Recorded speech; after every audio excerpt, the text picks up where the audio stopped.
All right.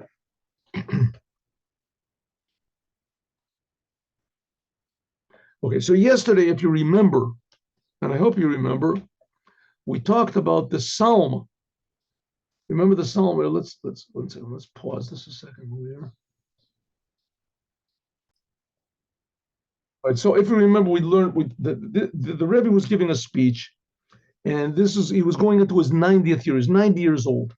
So they're reading, it was 89 years old. So they're going into the 90th year. So the 90th year, this in many ways encompasses and expresses the whole essence of what Moses is and what the Lubavitcher Rebbe is.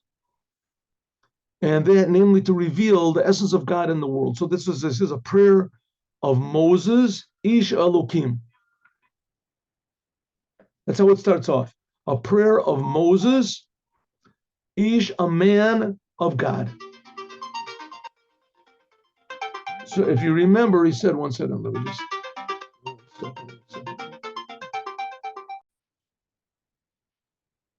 Okay, so remember the Rebbe explained, it's a prayer from Moshe. We said Moshe was because he was drawn from the water, which that represents something that Moshe himself is above the whole entire creation, above everything, from the water. It says this from the primal.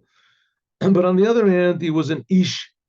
He was a person in the world, but Elokim, and he drew down godliness into the world. So he combined all these three things together, being totally removed from the world, Moshe.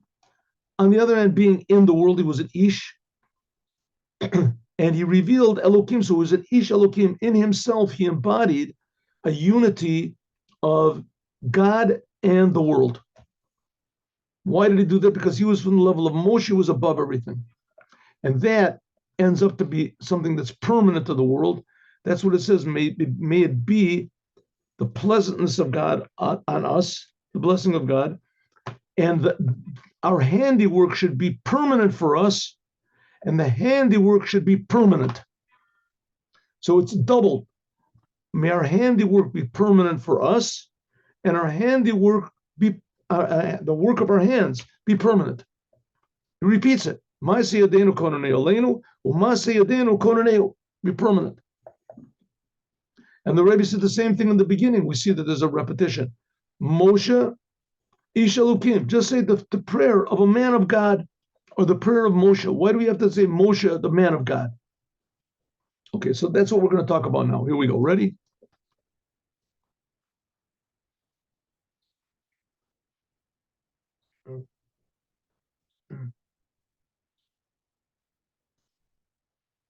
All right, I went to the.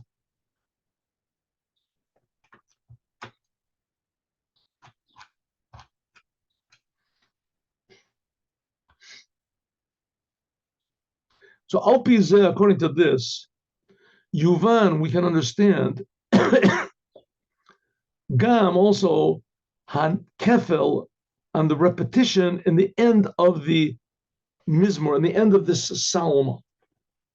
Maise yadenu konanu aleinu, umase yadenu konaneu.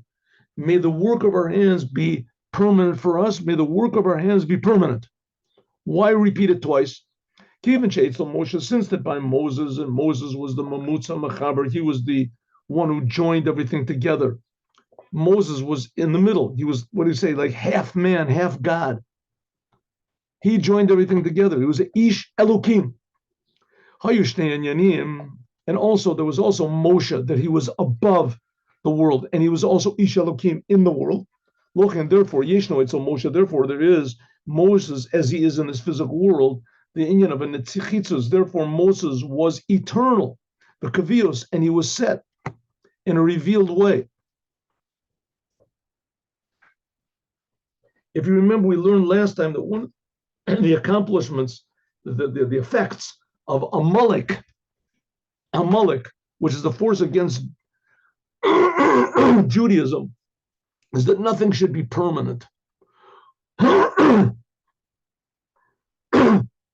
That nothing should be permanent, and especially your devotion to the Creator, it shouldn't be permanent in the world. That you should be swayed by the world. Remember that Amalek did two things. He made everybody cold, but karcha b'derech, made everyone cold, uninterested, disinterested, not enthusiastic about God. One thing he did, and another thing he did was that because you're lacking enthusiasm, so therefore everything is only temporary. Your involvement with God, your interest in the Creator, your self-sacrifice for Judaism, everything is just temporary. The world, okay. So Moses was exactly the opposite. Moshe was good, and the idea of good is permanent. So that's what we said, and it's hinted at in this psalm that the prayer of Moses was doubled. That our handiwork should be permanent. Since then, Moses was both of these things, namely the highest of the high and the lowest of the lows, and it was combined together in this physical world, begilui, in a revealed way. Like it's hinted at what it says, like it says, you were a fortress, you were for us, for every generation, midor lador. Moses is speaking to God. But before the mountains were born, forever, you are God. 1,000 years in your eyes is like nothing. It's like one day. That's what it says in the Psalm, right? Let's have a look. Let's have a look here. Every time I'm going to do this, it's going to be 1 second. 1 second. What's going on over here? All right. Yeah, I guess you have to. Okay.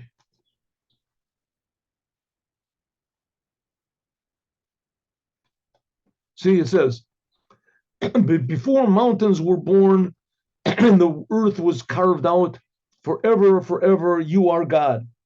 Right? You are God. So it's talking about things being permanent. Bedor lador, from generation to generation. In other words, you, God, you're permanent. Right. Okay, good.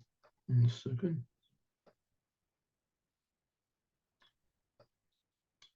See, it reverts back to that. Okay, good. Oh, good. Here. Oh, good. 1 minute. Yeah. Oh, good. Wonderful. Okay. So by Moshe, and also it says by Moses himself, he was permanent. He was eternal. Moshe lo made, it says in the Talmud, excuse me, that Moses did not die. That's a Talmud, what is in Sota, right? 66. Sota, Yud Gimel.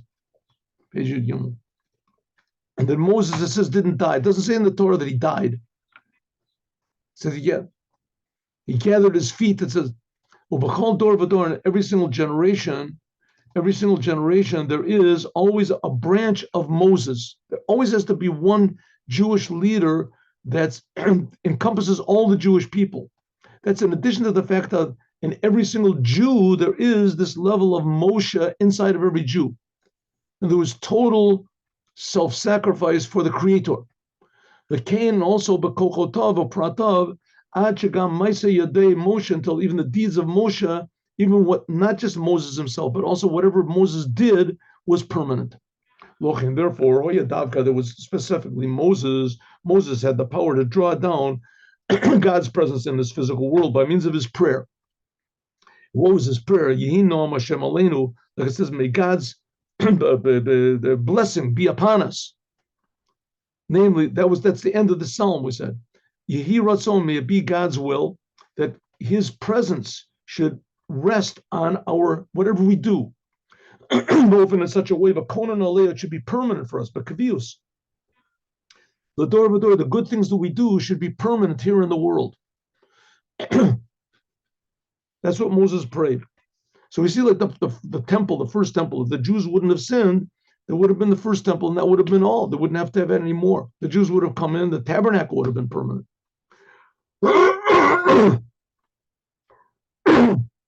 And that's what Moses was praying for, that the Jews should merit to have a permanent holy temple in the world. That's what's going to be in the third temple, Mikdash Shlishi. She'enu Charav, it will never be destroyed. Just like by Moses, can change just like by Moses.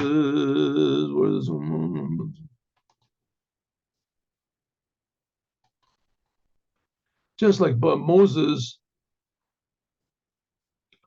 Yeshnam, there are these two things. namely Moshe, how he is above the world, the Ish Elokim, and how he is in the world. Also, there is also in the blessing and the prayer of Moshe. Like it says, Yehi Noam, but that's at the end of the psalm we had, drawing down God's presence in the world, namely God, which is above the world, and it should be in a way that it is included in the world, in the inside, panemius, not just a temporary religious experience, but the world should be filled with godliness. And Yesh Lomer, we can also say that's the reason everything in this psalm was doubled. Maisa Yadenu Konano Aleinu, like we said in the end, may our handiwork be permanent for us, namely in a way of Makif Milamaila, that God should give his blessing, that everything should be permanent, but also it should be Maisa Yadenu Konanu, that it should be permanent from us also. I said that on their own. Should it be in an inner way, in other words, by two ways, like when God took the Jews out of Egypt, so everything was from above to below, holy miracles, plagues, and the seas split, everything, but that was from above. It wasn't permanent from the inside. It wasn't permanent from the inside. When did it become permanent from the inside? We just finished saying, in the holiday of Purim. In the holiday of Purim, it became permanent inside. That's what Moses prayed, that we should have both of these things together. We should have the big miracles from above, but we should also have the integrity from inside, that we want and we desire only this, only permanent godliness in the world. And so that's why it's written double. We should have eternal godliness from above, but also we should have it from below. It should be part of our whole being. That's what we desire. We're making a vessel for this. We can also explain this a little bit better. That generally speaking, things that are doubled in the Torah, this implies, this indicates that the thing is going to be permanent. Like it says, kiflaim lotoshia, like doubled power. It's not just the same thing happens twice, but it means that it'll be not just in quantity, twice as much, but also in quality. Whatever there is will be doubled, means it'll be doubled in power. Something like what if you remember what Joseph said to Paro. Paro came and he had these two dreams. Joseph said, the two dreams mean the same thing. And the two dreams mean the same thing. You had the dream about the oxes and the wheat, and they eat each other up. Wait, the big ones ate the weak ones, the thin ones ate the big ones. The dreams that Paro had. He said, I had these two dreams. And Yosef said that the fact that you had two double, that shows it's strong, it's powerful, it's for sure it's going to happen. Double means something for sure is going to happen. It's going to be, I would say, powerful. So that it says in this psalm that may our handiwork, the work of our hands, be permanent. May the handiwork be permanent. That repeated it twice. This is referring to the future redemption, not just what Moses did when he took the Jews out of Egypt. What Moses is going to do in the future redemption, which is supposed to be any second now. What is the Rebbe trying to do? The Rebbe is trying to make us crazy. The Rebbe is trying to make us dissatisfied with the world. He's trying to make us realize that the world that we see now is not the way things are supposed to be.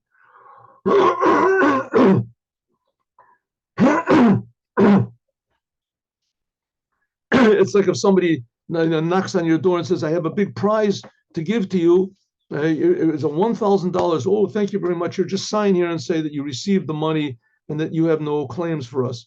You say, oh, yes, I will sign. Someone says, hey, don't sign that. You just won $20 billion. This guy's trying to fool you. He wants you to say you're satisfied with the 1,000.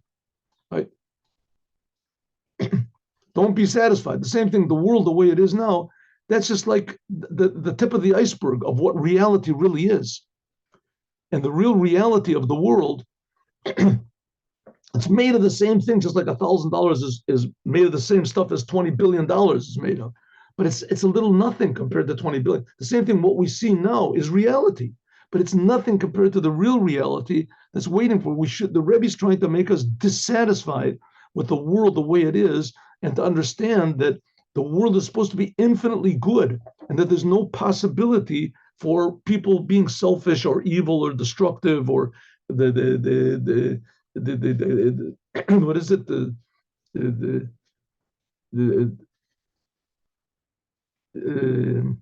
I'm sorry, I just forgot the words. For there to be wow, how could I just forget a word like that?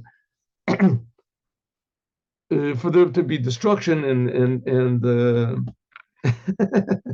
like people get, what is it called? Okay, anyway, there's no possibility for evil. I don't know how this word skipped my mind. For anything evil or destructive to be in the world. Addictions. Oh, that's the word, addictions. See what happens. For there to be addiction, no addictions in the world, no depression in the world, no evil, no lies in the world. That's the way the world is supposed to be. And the reason that there are those things in the world is because people just don't see what reality really is, how good the Creator really is. And that's what Moses is working for, to awaken the Jews, that the Jews should start doing good and reveal this good in the world. That's the redemption. That's what we're waiting for. Okay. Over Pratyas Yoter in more detail, like Rashi says about this doubled and redoubled, Shnei Pamim, why does it say 2 times Maisa Yadenu Kononei, that her handiwork should be permanent? Why? One is talking about the Malachas Mishkan. This was Rashi explains in this psalm. One is talking about when Moses made the tabernacle.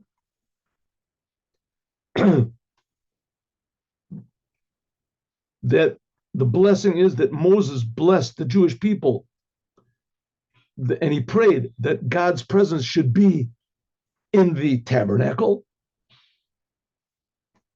And one, that the bracha b'maaseh yadayim, and also not just in the tabernacle, but whatever good thing the Jewish people did on their own should be permanent. According to this, we can say that would have doubled. This hints at a double blessing of Moses, shemaaseh yadenu she'enitzchim, that what we did should be permanent. This is maaseh yadenu b'inyanei kedusha. Anything you do, as far as holiness is concerned, should be permanent. Or anything you do in even the physical world should be permanent. You have an honest business. You have you're pleasant with your next door neighbor. All those things should be permanent.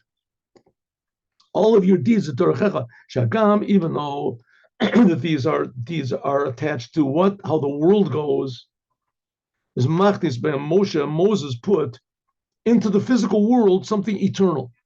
Maisa yadenu kononei should be permanent. So could you imagine what a wonderful world it would be if there was no death? Well, on one hand, you say that's terrible if there's no death. What about then? All the evil people would be eternal, right? You'd have Hamas with no end. I mean, that's awful. That's terrible, right? That's just the worst of the worst. How could you have a thing like that? Right? That's like the ultimate level of evil. So no death, that's not a good thing. It says no. What we're talking about is that there won't be any Hamas, there won't be any evil, there won't be any United Nations and all this other, right, evil. It'll be a united world. The world will be united. They'll be united not to identify with Hamas and with they'll be united to identify with the Creator, something permanent. And that's what Moses was praying for. Not just that the holy things should be permanent, but also mundane, regular things. Everyone should do good things, and good things should be permanent. And to add on, that's the prayer of Moses. This is a part of the prayer of Shabbos. It used to be in America and all these other places where they had people that were good people. They did things that were good, so they made a statue of them because they did something good, and that would be permanent. Right? So the George Washington, he was honest and he was brave and whatever, and he fought for liberty. So they made a statue, and there was not just that the statue would be permanent, but the good things that he did would be permanent. Huh? and you have a statue of Abraham Lincoln, you have a statue of a Booker T. Washington, you have whatever it is, you have statues of these people because they did something good, and they want this good to be permanent. So in England, they had Winston Churchill, whoever they had. Okay, maybe they did things that weren't so good. They were human beings, but the good things that they did, they want that to be represented in a permanent way. Permanent. Okay, what if people did good and you didn't have to have a statue to represent the good that they did?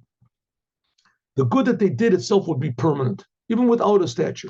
I mean, that's pretty much the way it is now anyway. You know, the woke people tear down the statues. It doesn't mean that the good that these people did is impermanent. But what it does say, tearing down the statues, is that they don't want anything to be permanent.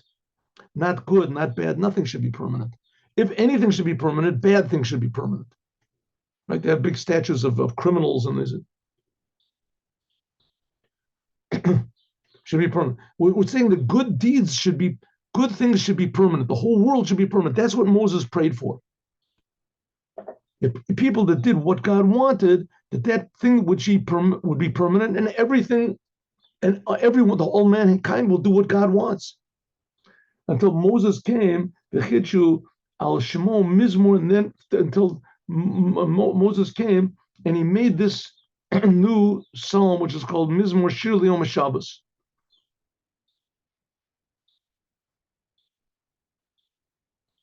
That's the letters Rosh Tevis LeMoshe, to Moses.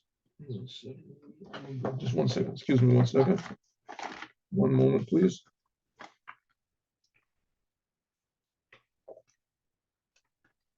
One moment, excuse me. Yeah. Okay, give me another moment here. Excuse me. I just want to look at something here in my Sidur.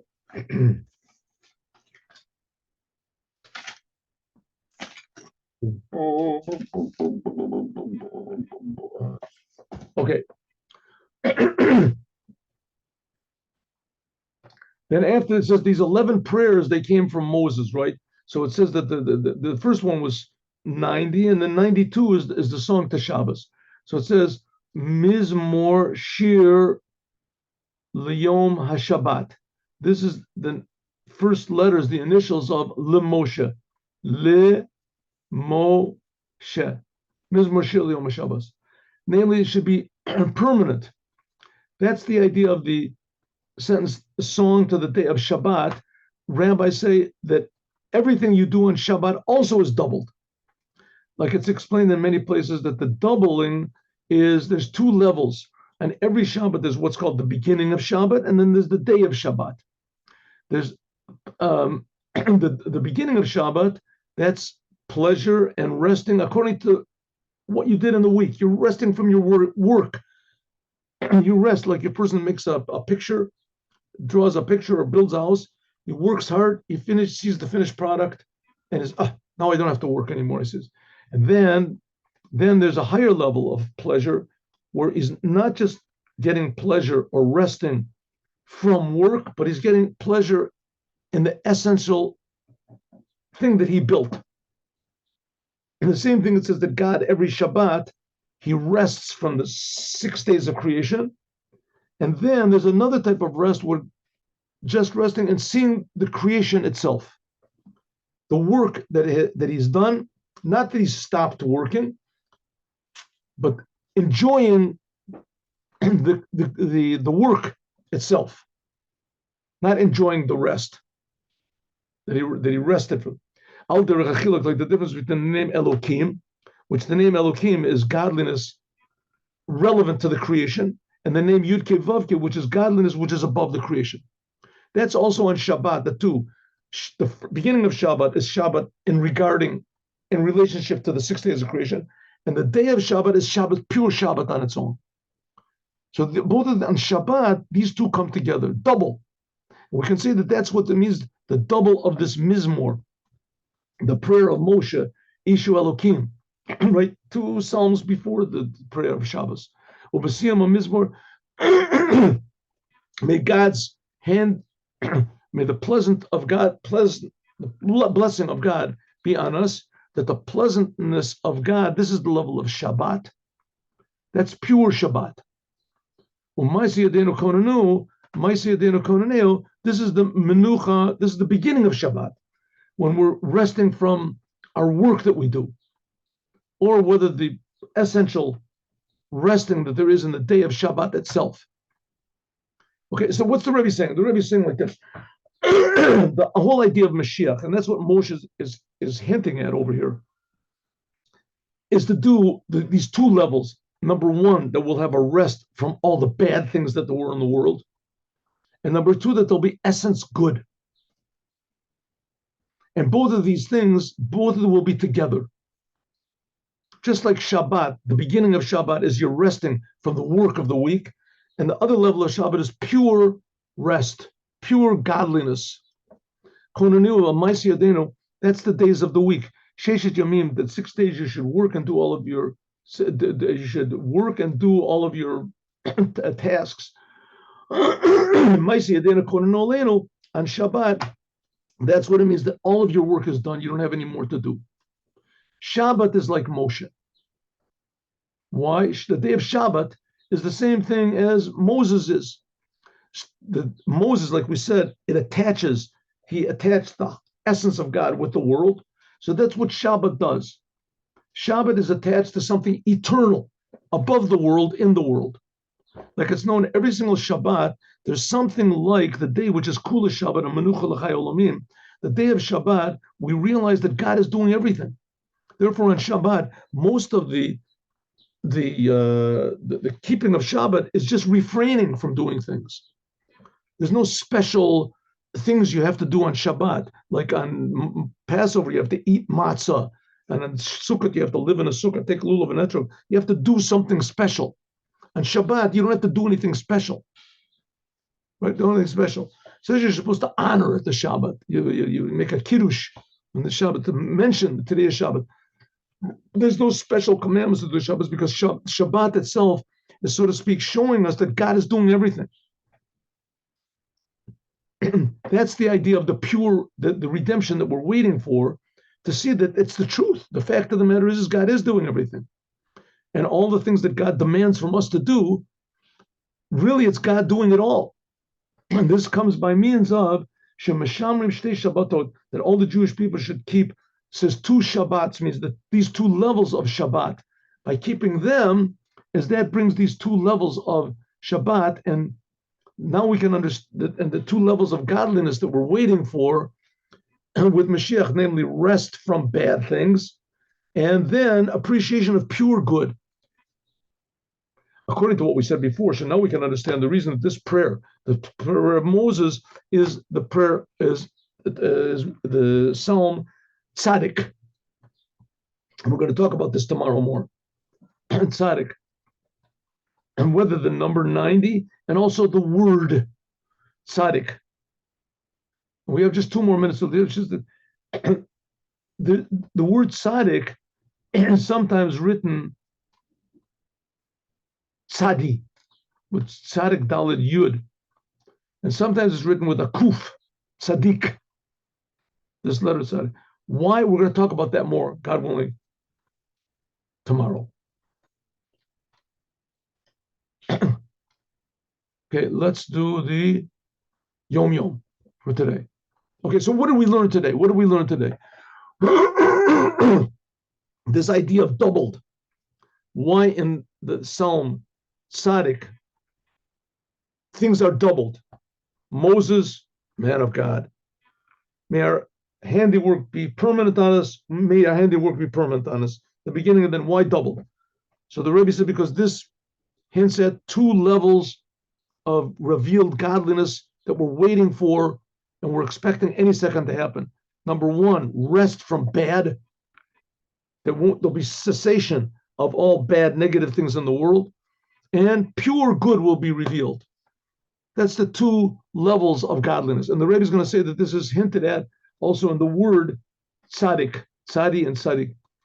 But the idea is pure godliness being revealed here in this physical world. That's the idea of Moses taking the Jews out of Egypt. That's what we're celebrating every Passover. Okay, now we'll learn the Dvar Malchut. There we go. 1 second. Is there somebody else here? No. Okay.